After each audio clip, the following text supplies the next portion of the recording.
on va lire ensemble dans le livre de Josué, au chapitre 24, verset 14, il est dit, c'est Josué qui s'adresse au peuple, là il a parcouru un bout de chemin, et il dira, maintenant craignez l'Éternel, et servez-le avec intégrité et fidélité. Faites disparaître les dieux qu'ont servi vos pères, de l'autre côté du fleuve et en Égypte, et servez l'Éternel. Et si vous ne trouvez pas bon de servir l'Éternel, choisissez aujourd'hui qui vous voulez servir. Ou les dieux que servaient vos pères au-delà du fleuve, ou les dieux des Amoréens, dans le pays desquels vous habitez. Moi et ma maison, nous servirons l'Éternel. Est-ce que vous êtes d'accord pour qu'on relise ensemble cette dernière phrase? Moi et ma maison, nous servirons l'Éternel. Encore une fois, moi et ma maison, nous servirons l'Éternel. N'ayez pas peur de le faire à haute voix, parce que, vous savez pourquoi? Parce que nous mémorisons la parole de Dieu. Et quand nous en aurons besoin, nous la prononcerons en face de l'ennemi. Moi et ma maison, nous servirons l'Éternel. Et puis, même si dans ta maison il y a des combats, même si dans ta maison il y a des difficultés, confesse, moi et ma maison, nous servirons l'Éternel. Parce que en disant cela, tu invoques le Seigneur et tu réclames la présence de Dieu dans ta maison. Même si tu ne vois pas de difficultés dans ta maison, même si dans ta famille tout va bien, confesse quand même, moi et ma maison, nous servirons l'Éternel. Vous savez, m'est arrivé tout au long de ma vie jusqu'à maintenant de passer par plusieurs maisons. On change, on déménage, on va dans une nouvelle maison. Mais vous savez ce que je fais? Je prie dans cette maison quand j'arrive. Et je dis, Seigneur, c'est ta maison. Et je veux ta présence. Et puis je fais le nettoyage. Vous savez, un jour je suis arrivé dans une maison. Et puis je commençais à prier. Bon, on ne veut pas être des obsédés non plus de toutes choses bizarres dans les maisons. Mais il y avait quelque chose qui était là, qui occupait la place dans la maison. Une espèce de une espèce de bouquet de fleurs sèches et tout. Et puis chaque fois que je le voyais, ça attirait mon attention. Et puis, bon, vous savez, vous voyez un truc sur la maison comme ça. Et puis, chaque fois que je passais devant, et je me disais au fond de moi, bon, c'est pas grave, c'est un bouquet de fleurs sèches. Il n'y a rien là. Je me suis raisonné parce qu'on est tous pareils. Hein. Tu vas pas voir le mal partout. Et un jour, je me suis retrouvé en prière et j'ai vraiment senti dans mon cœur, alors là, je ne l'avais pas devant les yeux, ce bouquet, mais le Saint-Esprit me dit, tu vas l'enlever et tu vas le jeter. Et puis, j'ai senti dans mon cœur que c'était une direction de Dieu et là, j'ai dit, je vais obéir. Et c'était quelque chose qui était resté dans la maison de l'ancien occupant. Alors, je ne sais pas, mais pour moi, j'ai dit, bon, après tout, hein, je ne brûle pas la maison, hein.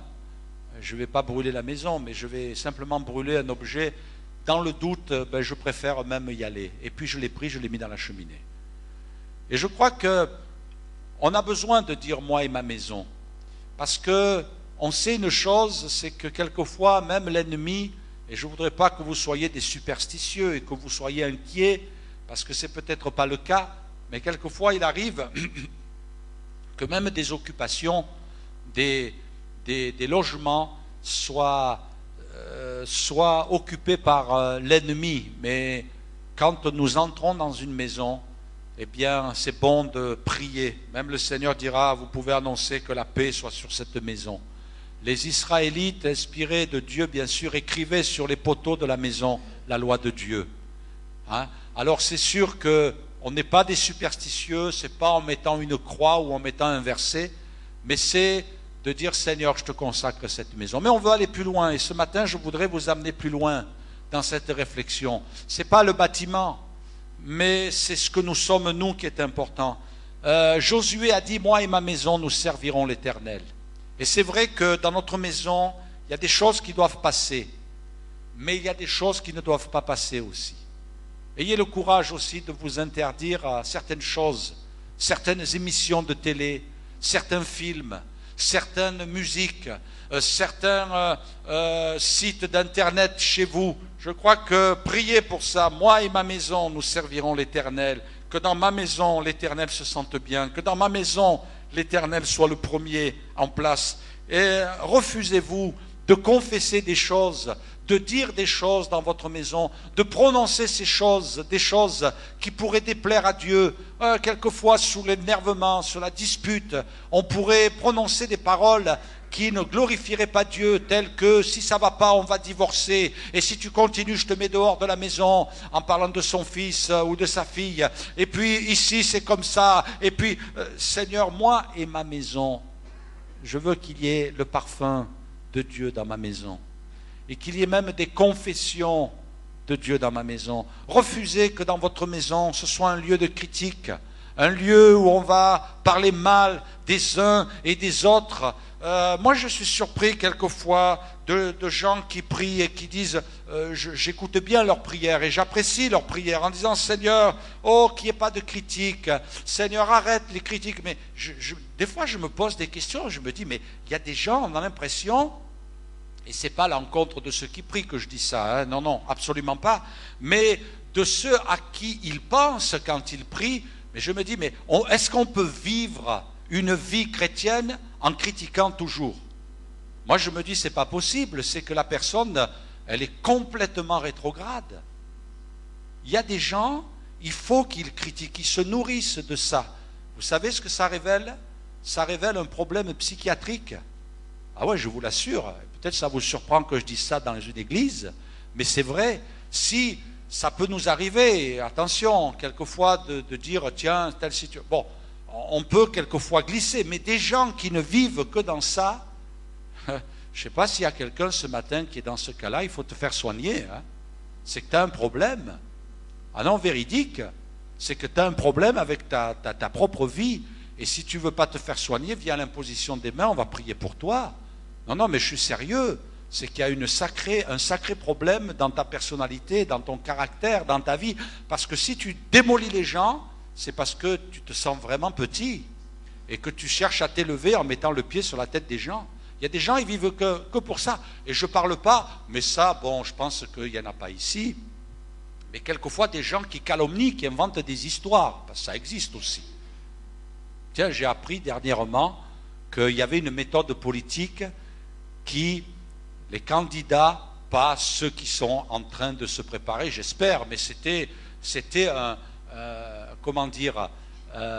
retour en arrière des différents candidats, c'était de faire circuler une calomnie sur le concurrent.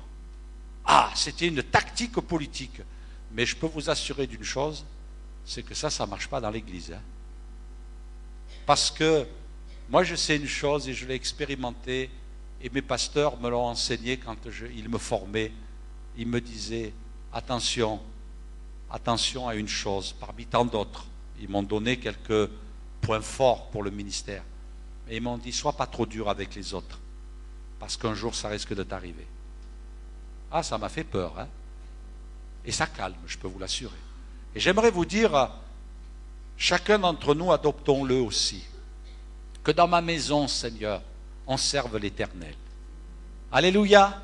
Et puis, au lieu de critiquer, au lieu de parler mal à quelqu'un sur une autre personne, entre dans ta chambre et parle-en au Seigneur.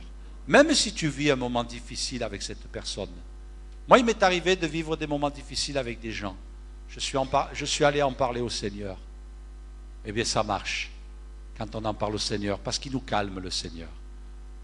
Le Seigneur nous calme, il nous apaise, il nous dit, il vient nous visiter par le Saint-Esprit, il dit, tu vois, ton frère, il t'a fait ça, ou ta sœur t'a fait ça. C'est surtout les frères, hein. Les sœurs, elles sont bien, les sœurs. Hein. Mais les frères, Seigneur, ils sont particuliers. Hein. Et puis, le Seigneur dit, pardonne-lui. Ah, Seigneur, je n'ai pas envie de lui pardonner. Et le Saint-Esprit vient et dit, moi, je te dis de pardonner. Ben oui, Seigneur, mais aide-moi. Et puis, le Seigneur vient nous aider. Et il nous aide à nous aimer les uns les autres. Moi et ma maison, nous servirons. Amen. Que dans ma maison, il y ait de bonnes choses. Dans ta maison, il veut y avoir de bonnes choses. Moi et ma maison, ma famille, mon couple. La Bible dit que le mariage, Sois honoré de tous, c'est le lit conjugal, exempt de toute souillure, car Dieu jugera les impudiques et les adultères.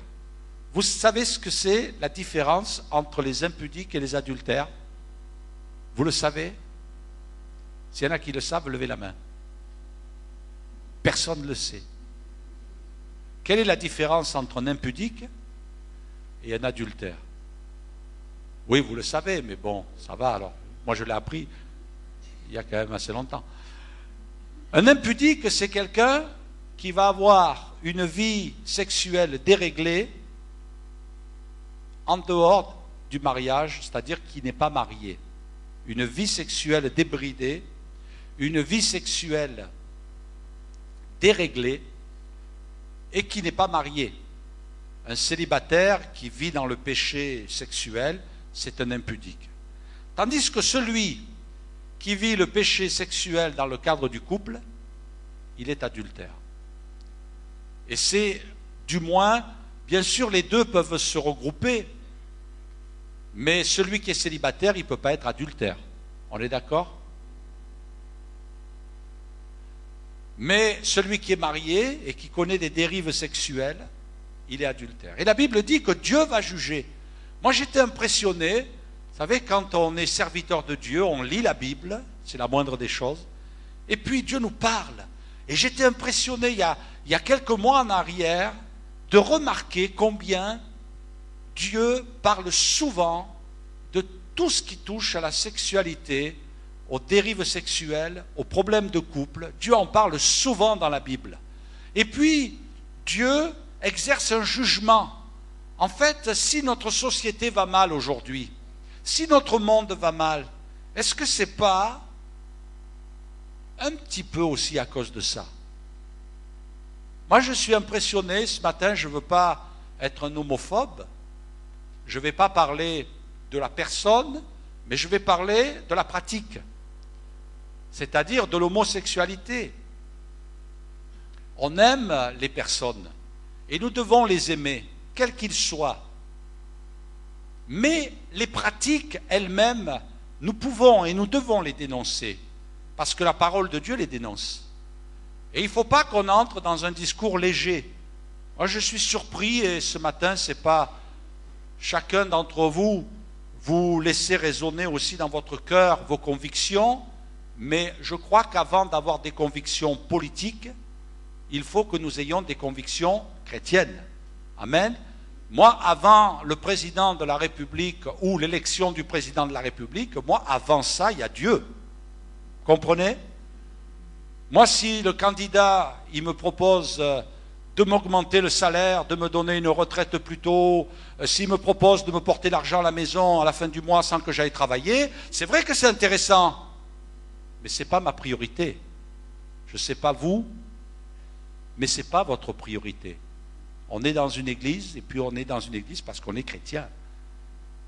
Et puis quand j'entends des choses qui parlent d'immoralité qui vont être mises en place dans mon pays, moi, je me désolidarise à fond. Je me désolidarise à fond. Et ce matin, mes frères et sœurs, je vous encourage, avant d'être des électeurs, d'être de vrais chrétiens. Parce que ce que vous votez, c'est ce que vous allez confesser. Moi et ma maison, nous servirons l'Éternel. Et je veux que même dans l'urne, eh bien, soit mis quelque chose qui appartient à mes convictions. Et même si il faut mettre un bulletin blanc, eh bien, je mettrai un bulletin blanc. Et ce matin, je me permets de dire ça, ce n'est pas de la politique, c'est vous encourager à être des citoyens, mais avant d'être des citoyens, d'être des chrétiens.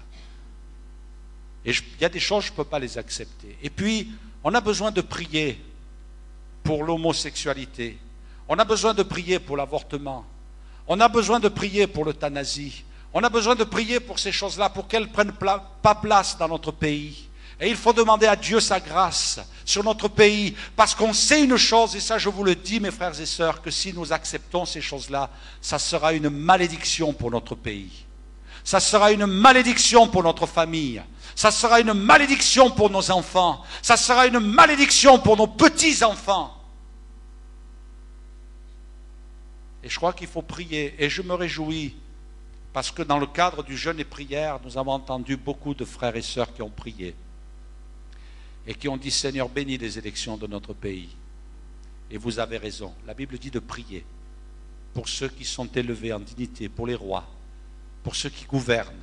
Et prier pour eux, pour que Dieu les bénisse et que Dieu les aide. Ma vie de couple, c'est important. Du reste, que chacun de vous, dit la Bible, aime sa femme comme lui-même et que la femme respecte son mari. C'est pas facile d'être marié. Le Seigneur ne nous a jamais dit que ce serait facile. On voit que les conflits sont arrivés tout de suite dans la vie d'Adam et Ève. Mais la Bible me dit d'aimer ma femme. Chacun aime sa femme comme lui-même. Wow, Seigneur, c'est dur, hein? Mais je dois l'aimer. Et finalement, c'est tellement bon d'aimer. Amen. C'est beau d'être aimé. Mais c'est bon d'aimer aussi. Vous le saviez ça? Oh, je veux qu'on m'aime, je veux qu'on m'aime. Mais ça va, on t'aime, hein, t'inquiète pas. Hein? Mais aime-toi aussi. Et la Bible va loin, elle va même jusqu'à dire d'aimer nos ennemis. Bon, ma femme, c'est pas mon ennemi, hein? Bien que ce soit pas facile. Toujours. C'est vrai. C'est pas facile. Parce qu'on est de personnalités, de caractères, d'arrière-plan différents. Mais l'amour, ça change tout. L'amour, ça change tout. Je veux l'aimer. Et puis je me suis engagé à l'aimer. Mais elle m'aime aussi. Même si c'est un peu moins dur. Vous ne lui direz pas, hein? Elle n'est pas là, elle n'est pas là, elle n'est pas là. Hein? Ah, vous avez compris, je plaisante. Mes frères et sœurs, je voudrais vous encourager parce qu'il y a un fardeau sur mon cœur. Quelquefois, on est léger avec le mariage. On a la joie, et écoutez-moi bien, on a la joie d'avoir différentes nationalités parmi nous, différentes cultures. Et c'est une joie, c'est un privilège. Soyez bénis, vous qui êtes de différentes cultures. Et puis, il ne faut pas qu'on soit léger parce qu'il y a le mariage coutumier, il y a des pratiques qui se font, bon, je ne vais pas développer là-dessus, mais ce n'est pas parce qu'il y a le mariage coutumier qu'il faut que j'accepte le concubinage. Non, le mariage soit honoré, dit la Bible. Et je t'invite à mettre de l'ordre. Si tu vis en concubinage, si tu vis un mariage coutumier, mets de l'ordre. Honore le mariage, comme le dit la parole de Dieu. Honore le mariage. Et que le lit conjugal soit exempt de toute souillure, parce que Dieu va juger. Parce que Dieu va juger. Et puis, il ne nous a pas dit quand il va juger, mais il peut juger sur la terre. Mais il vaut mieux qu'il nous juge sur la terre que dans le ciel, je peux vous l'assurer. Moi, je préfère que Dieu me règle mes comptes en bas plutôt qu'en haut. Et je sais qu'il y a des moments dans notre vie, Dieu règle les comptes avec nous sur la terre. Mais je peux vous assurer d'une chose, chaque fois que ça vous arrive, bénissez le Seigneur, parce que si vous corrigez en bas, c'est que là-haut, ça va bien se passer. Mais si vous ne corrigez pas en bas, c'est que ça va aller très mal là-haut. Parce que la Bible dit une chose, c'est que Dieu châtie ceux qu'il... Amen. Il châtie ceux qu'il aime. Alors il vaut mieux qu'il nous châtie, parce que ça veut dire que là-haut, ça ira bien. Mais il y a des gens, Dieu ne s'occupe pas d'eux sur la terre, mais là-haut, ça va faire du bruit. Hein. D'accord? Femmes, soyez soumises à vos maris comme il convient dans le Seigneur. Maris, aimez vos femmes et ne vous aigrissez pas contre elles. C'est vrai que j'ai été étonné. Est-ce qu'on peut passer la photo du livre? La photo du livre, non l'autre. Voilà. J'ai été impressionné. On vient de sortir un livre. Regardez comme il est grand. Ce n'est pas une nouvelle Bible avec des commentaires. Hein, avec la concordance, avec toutes les encyclopédies bibliques. Vous avez vu ce livre? C'est un nouveau livre qu'on vient de sortir. Et puis, passe la deuxième diapo.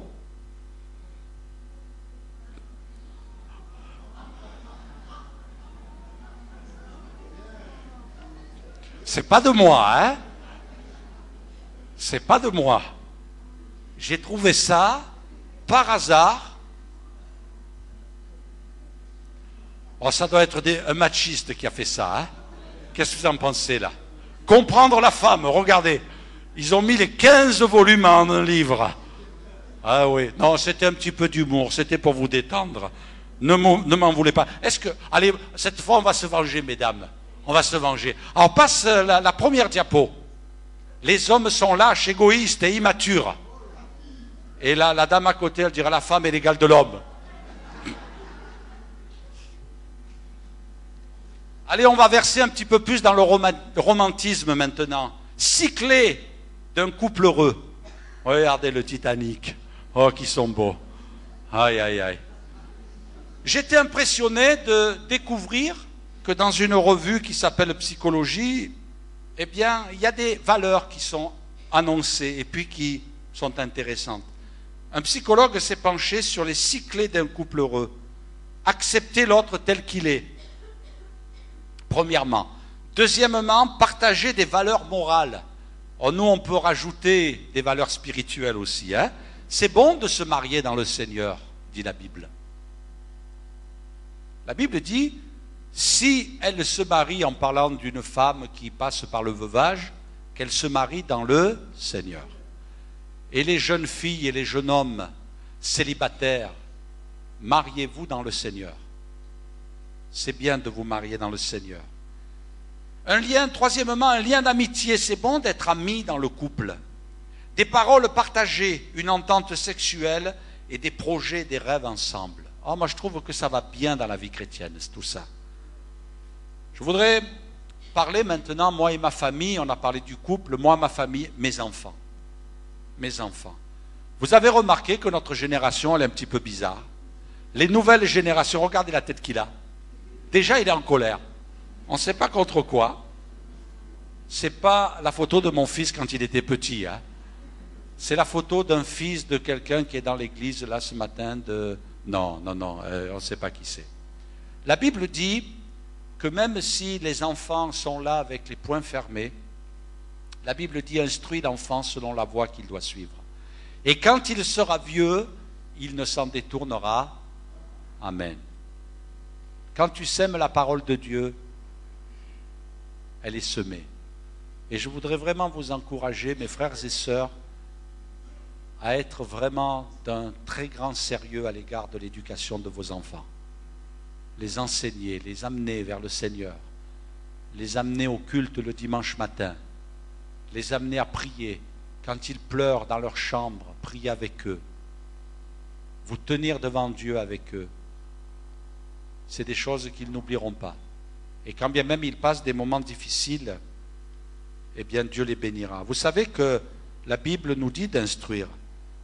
Moi, quand j'allais à l'école, on va vous montrer une photo. Quand j'allais à l'école, bon, ça correspond à peu près à ça. Vous voyez, en 1969, et que j'avais des mauvaises notes, j'arrivais à la maison la tête basse, et puis j'avais mes parents qui me disaient, c'est quoi ces notes? Parce que j'avais des mauvaises notes. Des fois même j'avais des 0, quelque chose. Ils étaient forts les profs. Hein. Des fois ils arrivaient à mettre des virgules après les zéros. Bon, mais moi, 0, écoute, tant qu'à prendre une baffe, je prenne pour un 0, mais 0,75. Qu'est-ce que je m'en fiche de ton 75? Tu ne peux pas me mettre 1 ou 0? De toute façon, avec mon père et avec ma mère, le 0, ça va produire le même effet, et le 1 aussi. 0,75. Un jour, j'ai vu un prof de maths qui avait mis 0,89. Oh, tu le sors d'où ton 89 là? Ah oui. Mes parents disaient, ouais, c'est quoi ces notes? Mais vous avez vu, maintenant ça a changé les générations. Regardez. Maintenant les parents, ils vont vers le prof et ils disent, c'est quoi ces notes? Ça a changé, hein? Vous avez remarqué? Je ne sais pas comment vous faites, vous. Mais c'est vrai que c'est un peu ça. Moi, je trouve que les enfants, ils sont forts par moments. Ils arrivent à nous faire gober des choses, c'est pas croyable. Ouais, le prof, tu comprends, quand il parle, Il postillonne et on ne comprend pas, entre deux postillons, ce qu'il dit. Et puis c'est sa faute. C'est pour ça les parents, ils arrivent à se révolter contre les profs. Et finalement, c'est pas ça, mais ils ont trouvé quelque chose. Hein. Ouais, mais personne n'écoute dans la classe. Moi, je me rappelle, quand j'allais à l'école, quelquefois aussi, on faisait grève. Ben ouais, avant de rentrer en classe, on disait, et si on faisait grève? On ne savait pas pourquoi, il n'y avait rien. Hein. Il n'y avait rien, on ne voulait pas demander d'augmentation de salaire, on ne voulait pas demander que les chômeurs trouvent du travail, mais on faisait grève. Mais pourquoi vous faites grève? Ben parce qu'on a envie de faire grève, on n'a pas envie de rentrer, on ne rentrait pas, le prof il se retrouvait tout seul. Oh ben, il était content, il avait 1 heure de repos, parce que finalement ça se retournait contre nous. Hein. Et dire, bon, les Marseillais sont un peu spéciaux. Hein. J'aimerais, mardi soir, j'ai montré une vidéo, c'est un clip qui est annoncé. On va vous le repasser ce matin pour que vous considériez que c'est important, nos enfants. Moi et ma famille, nous servirons l'Éternel. Est-ce qu'on peut couper les lumières? Est-ce que le son, tout va bien? Ça va? Voilà, il n'y en a pas pour longtemps, vous savez, c'est un clip, c'est très court. Après, on écoutera un témoignage.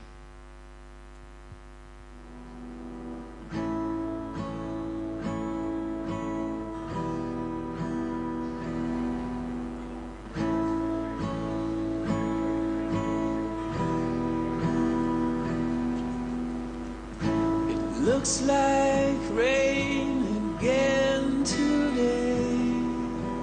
Dark clouds gather and fill the sky. Don't know how to talk to you, just know how to say goodbye. Have you actually got a driver's license? I don't think so. Did you see it back there, George? Go back where you came from. Learn to speak. Go back where you came from. What's wrong with you, Harry?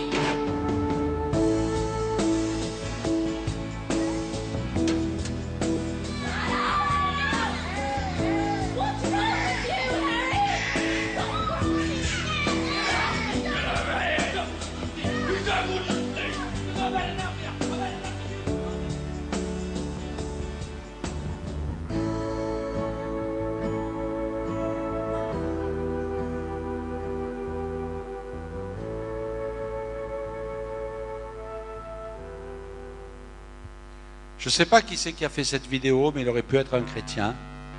Mais dans tous les cas, ça nous alerte les uns et les autres. Et puis, mes frères et sœurs, nous avons une charge et Dieu nous dira comment tu t'es comporté envers tes enfants.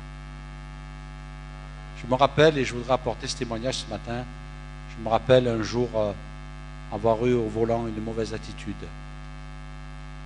Et puis, monsieur très agressif, et puis j'ai été agressif, enfin du moins on n'est pas arrivé au point, mais ça a failli. Et puis quand je suis remonté dans la voiture, que je suis parti, il est arrivé un moment où le Saint-Esprit est venu sur mon cœur et m'a dit, tu n'as pas bien fait là, tes enfants ont tout vu. Et puis j'ai dit, c'est pas bien ce que j'ai fait, je vous demande pardon. Parce que je sais que ça peut marquer leur vie, ça peut marquer leur cœur. Et puis il y a des moments, il faut se mettre à genoux devant Dieu et dire, Seigneur, viens m'aider. On a vraiment à cœur le travail parmi les enfants. On a vraiment un fardeau. On a vraiment mis à place un travail pour les enfants. Et je vais laisser la place à Samuel et Sandy qui vont nous rendre un témoignage du travail parmi les enfants qu'ils font. Il y a dimanche dernier, une trentaine d'enfants, venez me rejoindre, trentaine d'enfants qu'ils ont évangélisés, qui sont venus et qu'ils prennent à cœur ce travail. Et je vous invite à prier pour eux. Et puis, ce n'est pas uniquement de les distraire, de s'occuper d'eux, mais c'est aussi de les amener au Seigneur. Et puis, ils ont vu de belles choses. Alors, je vais leur laisser la place. Quelques minutes, ils vont vous donner quelques témoignages. Merci pour cette chance de pouvoir vous expliquer tout ce qui se passe. On a commencé, c'est vrai, avec 5 enfants. Maintenant, on remercie Dieu qui en est 35 en si peu de temps, en fait. Tout simplement parce que nous allons là où il y a beaucoup de tristesse. Nous allons là où il y a énormément aussi de questions, de gens et de papa, de maman qui se posent des questions. Comment mieux faire? Comment être plus efficace. Mais difficile, c'est vrai quand il n'y a pas d'exemple autour de nous, alors nous allons dans ces quartiers où même la police ne va plus, comme Coubertin, La Batide, et nous espérons bientôt Beaubreuil et la ZUP de Laurence. Et donc nous faisons du porte-à-porte et nous proposons aux parents de donner des leçons de morale, des cours de chant, de mime, de danse à leurs enfants. Et bien sûr, quand ils parlent de morale, les gens disent « Oui, mais est-ce que vous parlez du bien, du mal ?» On fait « Oui, on parle de Dieu et même du diable. » Et ça intéresse les parents, parce qu'ils savent très bien que ce n'est pas en bas de leur cité que tout va se passer pour leurs enfants. Donc, une fois qu'ils arrivent ici, donc on commence à parler avec eux, et à jouer avec eux, et à travers des jeux, à travers des parcours sportifs, ils peuvent voir qu'ils peuvent se sortir de tout problème. Et à travers des danses aussi, et c'est un travail qui est, il faut le dire, psychologique, mais aussi spirituel, car on termine toujours par un moment de prière et de partage autour de la parole de Dieu. Et bien sûr, on essaie après, parce que pour moi, les plus grands évangélistes, ce sont les enfants. Une fois qu'ils rentrent remplis du message qu'on leur a donné, ils rentrent chez eux et ils racontent tout à leurs parents. Et les parents ensuite nous posent des questions. Et nous sommes heureux de vous dire qu'il n'y a pas longtemps, à Coubertin, il y avait un marabout qui faisait peur à tout le monde. Et on lui a volé quelque chose à ce marabout dans sa voiture. Et il a été voir un des parents qui maintenant est chrétien, et il lui a dit « Je vais te lancer des sorts ». Il lui a fait « Non, toi tu peux plus rien contre moi, parce que celui qui est en moi est plus fort que celui qui est en toi ». Et il lui a fait « Donne-moi ta main, je vais te faire passer quelque chose ». Il lui fait « Non, moi je vais te faire écouter le plus grand nom le plus fort, le nom le plus grand au monde ». Il a fait « C'est quoi ce nom ?» Et il a dit Jésus. Et quand il a dit Jésus, le marabout est tombé à genoux devant lui. Et il lui a supplié, arrête, arrête, ça me brûle, arrête.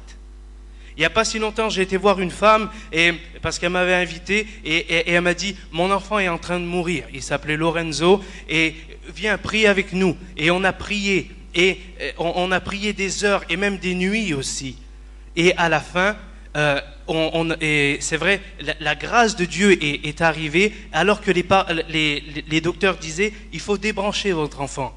On va le faire partir calmement, sans douleur, vers la mort. C'était au mois de décembre, je n'acceptais pas ça. On a téléphoné à Alain, et avec Isabelle, on a prié tous ensemble, et avec d'autres chrétiens ici. Et c'est vrai, je ne comprenais pas pourquoi les jours passaient, et qu'il ne se passait rien du tout. Mais à un moment donné, eh bien, du jour au lendemain, l'enfant s'est mis à rire, alors qu'il tremblait, il était en convulsion, tout le temps comme ça, c'était incroyable. Un enfant de 8 mois, tout le temps comme ça, et branché de partout. Du jour au lendemain, la prière a fait son effet, et il éclatait de rire, il avait des fous rires dans les bras de sa mère. Et pourquoi ça a mis plusieurs jours? J'ai compris après pourquoi. Parce qu'il y avait une salle dans l'hôpital où on allait tout le temps prier. Parce que, comme je vous ai dit, on va là où ça fait mal. Et il y avait des douleurs à l'hôpital, alors on priait à l'hôpital. Et tout le service, les infirmières, les docteurs, nous voyaient tous prier. Et ils se demandaient aussi au début pourquoi on priait. Et à la fin, le docteur a été voir la maman et lui a dit « Vous, je ne sais pas quel Dieu vous avez prié, mais on vous a tous vu vous entasser dans cette petite pièce. Au début, je rigolais.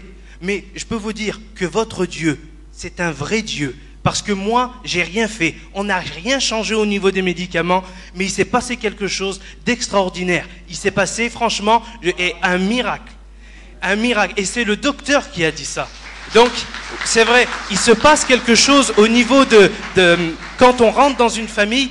Moi et ma maison, nous servirons l'Éternel, mais c'est vrai, Dieu nous aide vraiment à faire en sorte que dans les maisons, il y a un ordre spirituel et une joie qui s'y installe. Et après, ma femme a croisé une musulmane, et par contre, je lui laisse toute la place. Bonjour à tous, on prend juste encore une petite minute. Donc, tout à l'heure, on a chanté Dieu est grand et Alléluia, vraiment Dieu est grand. Et bien souvent, ça limite, c'est nous qu'on limite la puissance de Dieu. Mais lorsqu'on lui fait confiance, Dieu agit dans toute sa splendeur. Et donc la dernière fois, pareil, avec Samuel, on tournait autour du quartier, on disait « Seigneur, il faut que tu te serves encore de nous. Il faut qu'on s'infiltre encore là où il y a la misère. » Et Samuel gardait les enfants, je sors, je prends des résultats parce que j'avais des petits problèmes de santé. Et j'ai dit « Seigneur, ça, je te fais confiance, mais je veux quand même te servir. » Et j'entends la voix de Dieu, mais comme on peut entendre un message qui me dit « Tu vas rencontrer une dame, tu vas traverser, tu ne diras pas seulement bonjour, mais tu diras comment ça va. » Je traverse et en effet, je croise une dame. Et cette dame, en fait, je l'avais déjà vue à l'école parce qu'elle met sa fille dans la même école que la mienne. Et je la vois, je lui dis bonjour. J'ai dit, est-ce que ça va? Et puis elle me regarde et puis elle me dit, oui, oui, ça va. Et puis, alors comme elle avait un bébé avec elle, j'essaye de parler un petit peu sur le bébé. Puis d'un coup, elle me regarde et me dit, en fait, ça va pas du tout. Je sors du commissariat, je viens de déposer plainte contre son mari. C'est une maman qui a 5 enfants, le plus petit a 10 mois. Et là, elle commence à me dire toutes les misères que lui a fait son mari. Les choses les pires. À ses enfants, il a pris la tête d'un de ses fils, il l'a mis par terre, il l'a fait saigner. Donc elle a voulu protéger ses enfants, elle s'est interposée. Après, je ne vous raconte même pas tout ce qu'il a fait de mal. Et là, elle venait déposer plainte. Je la regarde, je dis, c'est pas le hasard, mais qu'est-ce que je peux faire pour t'aider? Et puis, alors, elle savait même plus. Il y avait tellement de problèmes autour d'elle, parce que son mari, après, l'avait laissée sans argent avec ses enfants. Il venait chercher même les lits où ses enfants dormaient. Après, elle lui était partie, enfin voilà. Et elle tournait. Et puis, je lui dis, bah, si tu veux, déjà, on va faire tous les papiers administratifs. Je vais garder ton enfant, on va y aller ensemble, et ainsi de suite. On a fait ça la première fois. Le lendemain, je la rappelle, je lui demande comment ça va. Et puis, elle me dit, j'ai vraiment besoin de parler. Je prends ma Bible, je vais chez elle. Et lorsque je rentre chez elle, je vois quoi en face de moi? Un grand tableau avec le Coran ouvert. Et moi, j'ai la même image en face de moi, sauf que moi, j'ai la Bible ouverte. Et je lui dis, écoute, moi, humainement, je suis vraiment limitée. Je vais pouvoir t'aider, je vais pouvoir te soulager. Mais par contre, tu vois, est-ce que ta religion, toi, t'a apporté quelque chose? Est-ce que tu as prié ton Dieu? Elle me dit oui. Je dis, est-ce qu'il s'est passé quelque chose? Non. Alors je lui dis, maintenant, je ne veux pas te parler de Dieu, parce que tout le monde croit en Dieu, mais je veux te parler de Jésus, Fils de Dieu, et la puissance qu'il y a dans le nom de Jésus. À ce moment-là, elle s'est mise à pleurer. Et après, donc voilà, on a pu vraiment discuter, on a pu prier ensemble. Et de là, je l'invite à l'église. Dimanche passé, elle est venue. Elle va revenir encore. Et ses enfants, je lui ai proposé justement qu'il y avait l'atelier Gospel Fusion Kids qu'on fait tous les dimanches après-midi. Et vraiment, en fait, on a vraiment besoin du soutien de l'église pour cette famille, parce qu'il est en train vraiment de se passer encore un miracle. On devait lui retirer la garde de ses 5 enfants. On a prié. Maintenant, elle a ses 5 enfants. Il devait y avoir plein de problèmes au niveau administratif. Tout s'est réglé. Elle va pouvoir financièrement s'en sortir et tout ça. Maintenant, elle demande la prière, elle la réclame. Son fils, pour vous dire, parce qu'au niveau de la religion musulmane, il y a beaucoup de choses qui sont passées. Lorsqu'on lui a dit, qu'est-ce qui te ferait plaisir? Vous savez ce qu'il a répondu, même à dessiner? Pour vous dire un petit peu la situation comme elle est grave. Il a dit, ben moi j'aimerais voir le diable qui prend Dieu et qui lui met le feu. Vous voyez des images d'un enfant de 8 ans comme ça, c'est ce qu'il avait envie qui lui ferait plaisir. Donc après, qu'est-ce qu'on a fait? On a pris les enfants, on a prié ensemble. Et après, l'enfant a demandé pardon pour toutes ces choses. Il se passe quelque chose. Vraiment, il se passe quelque chose. Mais une chose est sûre, c'est que oui, moi et ma maison, nous servirons l'Éternel. Mais pour servir l'Éternel, il faut nous déplacer. Et aller où c'est que là où le diable fait des ravages. Et vraiment, c'est un travail d'ensemble, c'est un travail d'équipe. Et c'est le travail vraiment de l'Église et de la maison de Dieu. Voilà, merci. On voulait aussi remercier juste ça, frère, toute l'église. On a toujours eu un bon accueil. Merci à Alain, vraiment merci beaucoup. À Isabelle et à Solange, parce que par rapport à cette famille, ils se sont tout de suite déplacés. Ils sont venus directement chez nous en urgence. Et puis à Alain et Isabelle, parce que c'est vrai, ils ne mettent aucun frein à tout ce qu'on voudrait faire. Bien au contraire, ils nous encouragent. Merci beaucoup. Merci. Je vais inviter les musiciens à me rejoindre, on va terminer. Vous rappelez, mes frères et sœurs, moi et ma maison, je veux bénir Dieu pour le travail qui se fait parmi les enfants. Merci Samuel et Sandy. Moi, je veux aussi publiquement ce matin remercier mon épouse et toute l'équipe des animateurs pour le travail. Remercier aussi toute l'équipe qui s'occupe du scoutisme et qui font un bon travail aussi au niveau des enfants. Ce matin, je voudrais prier.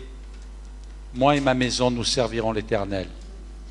Dimanche prochain, on continuera sur ce thème parce que je parlerai de moi et ma maison. On parlera de l'Église aussi qui doit être une famille. C'est important aussi. Peut-être ce matin, tu tu vis un combat dans ton couple. Peut-être que ce matin, tu vis un combat avec ton conjoint.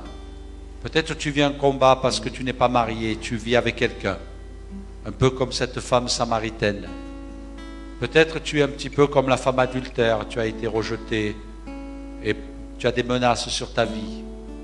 Peut-être que tu souffres de voir tes enfants qui sont dans la peine, dans la tristesse, peu importe par où tu passes.